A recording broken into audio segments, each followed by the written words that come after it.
Welcome to Savings 101. This lesson is going to cover creating a stockpile.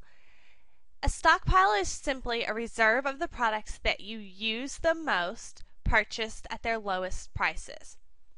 You're going to buy multiples of an item when it's on sale and you have a coupon. The goal is to never pay full price for the items you frequently use. So a stockpile is not making a list of items that you use and going out and buying them all at one time, because that doesn't actually save you money. That will end up costing you money out of your budget that you don't have. So the goal is to never pay full price for these items. The goal is also to save money by buying items that you use. If you go out and you stockpile a bunch of things that your family won't eat, you're not really saving money in the long run, and you're going to end up with no space left over for the items that you really do need.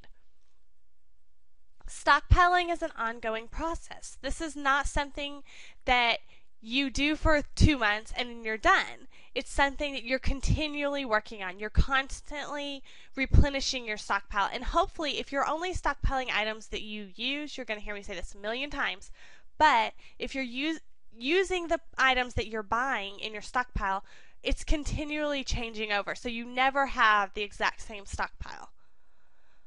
How do you know what items to stockpile?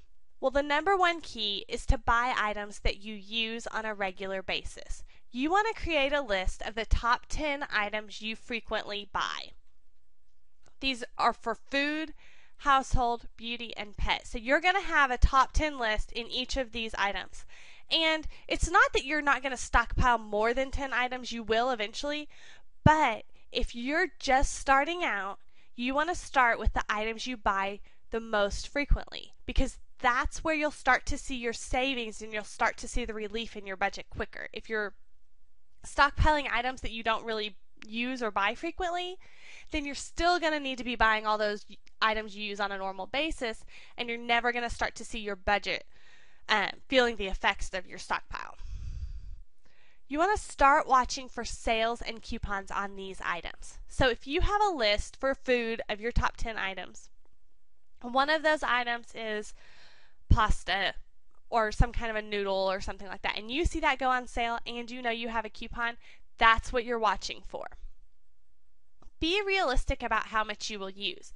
And this is really different for everybody depending on how big your family size is and how many people you have to feed on a regular basis. Pay attention to prices. If you're going to know when to stockpile, you have to pay attention to prices, because sometimes stores want us to think that something is on sale when it might not really be that great of a deal. So you have to know what you're willing to pay for a product. Most items go on sale every 6 to 10 weeks. It's called a sales cycle. So take pasta as an example. You'll see that go on sale every 6 to 10 weeks. And really, I say 6 is probably very, very likely if you have a lot of grocery stores in your area, because one store may have it on sale 1 week and then 3 weeks later another store may have it on sale. So you'll start to learn how frequently specific items go on sale. But as a general rule of thumb, when you're just starting out, you just want to stockpile for really, let's say 8 weeks is kind of right in the middle there. So you want to stockpile for about 8 weeks. You need to know how to recognize a high value coupon. And I say this because there are some coupons that are very, very common, like a $2 coupon on a Gillette Fusion razor. That's very, very common.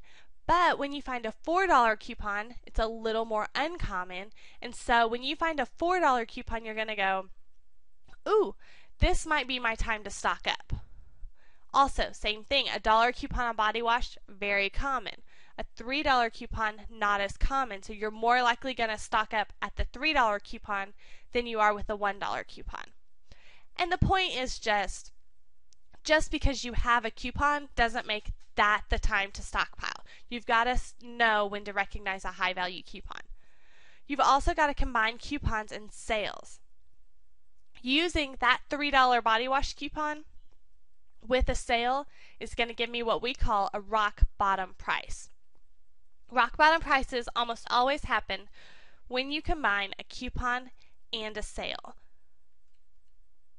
And then another great thing to remember is don't go overboard on your stockpile. You can't go out and buy a whole bunch of items just because they're on sale or just because you have a coupon. If it doesn't fit within your budget, then it's not going to work for you at this particular time. Maybe you need to pick the one item that you can fit into your budget to stockpile for a few weeks. Pick the item that you use the most frequently, which is why we started off by making a list of the items that we use on a normal basis, because that's going to free up more room in your budget. Then next week, when you don't have to buy that item because you already have it in your stockpile, then you're going to have a little more wiggle room to buy a different item. So you just have to remember that everybody's a little bit different in what their budget can handle, and you don't want to go over budget to create your stockpile. So just start small and be consistent, because if you would just stockpile one item a week, then you would start to see the savings add up. You want to purchase 6 to 8 of an item you buy on a weekly basis. So if you are stockpiling for 6 weeks, you use an item once a week. When you see that come on sale for a rock bottom price and you have a sale and a coupon, you're going to buy that product. You're going to buy 6 of them, 1 per week for the next 6 weeks, which is going to get you through to your next sales cycle. You may need to cut out a few extras to make room in your budget for these stockpile items. And what I mean by that is, if we're going to buy 6 items that are on sale for $1 each, I need $6 worth of wiggle room in my budget.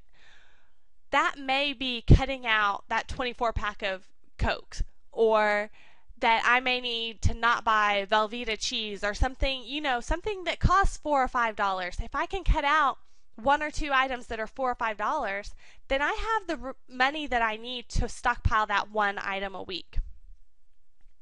Health and beauty items are also a great starting point for stockpiling, because you can typically find these on sale or free with the promotions that go on drugs at drugstores, and so you'll start to see those savings quicker. Also, if you would just set a budget for your stockpile, say $20 a month, $20 a paycheck, whatever that is, $10 a week is what I did when I first started out. So just $10 a week allowed me to stock up on 10 $1 items. And if those were items that I needed, that saves me money in the future. And then you start to see those add up really quickly. Here's an example for you. Cheerios. Cereal is a budget eater in my book. If your family eats 1 box of Cheerios a week, which this is just an example, you may actually use more than that, and a normal price for Cheerios is $2.98, let's say. This goes on sale very frequently where I live for $4. So this is on average, let's say every 6 weeks, I'm going to be able to find a $2 for $4 sale on Cheerios. If I buy these at $1, if I have a coupon for $1 off 1 and I buy them at 2 for $4, then I'm going to pay $1 a box. Because my family eats 1 box a week and I'm stockpiling for 6 weeks, I'm going to buy 6 boxes. That's all I'm going to buy. I will save $12, $2 per box over the next 6 weeks just by stockpiling 6 boxes of Cheerios when they're on sale for $1 a box, rather than paying $3 a box every single week out of my budget. Now, I know that's only $12, but if I do that this week, and then the next week I do the same thing, and then the next week I do the same thing, you start to see those savings add up. And what starts to happen is you start to get a little more wiggle room in your budget, because I was willing to spend $6, that's all it cost me this week, was $6 to buy 6 boxes of Cheerios.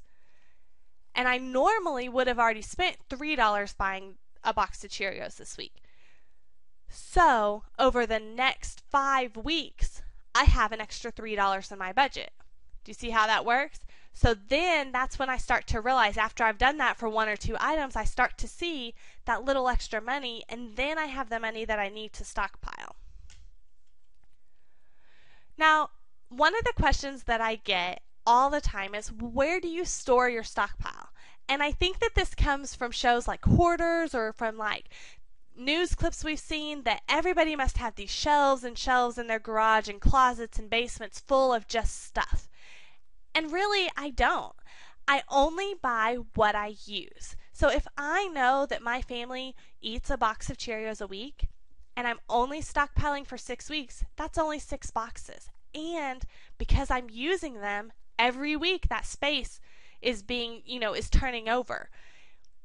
You also don't want to look for just one place. Don't think you have to have a whole room dedicated to a stockpile. Look for multiple places to store your stockpile. I have things under my sink, I have things above my pantry, on my pantry floor. In my laundry room, I have cabinets that instead of having 1 bottle of laundry detergent in there, they have, 4 bottles of laundry detergent in there. In my bathrooms, above the toilet, under the cabinet, in the garage, if you have, maybe water bottles or something that you could store out in the garage that wouldn't, be affected by the weather, then you can do that too. So look for multiple places that you can store your stockpile items. And typically mine are stored wherever I actually use those products. Also, check the expiration date before you purchase a product. And be realistic and don't go overboard. Also, only open and use one product at a time. Let's go back to that Cheerios example. A lot of people think of cereal as expiring and going bad really fast, and that's because they open it and they don't use it all. Or they open 3 different kinds of cereal and then one kind doesn't get eaten. So if you're only buying the kinds of food that you use and eat, and you open one product at a time, a lot of things actually have a really long shelf life because they're made to last in the store for a long time. So cereal typically has like a 9-month expiration date on it when you buy it. So if you're only buying 6 weeks worth, then it's really not going to go bad before you use it.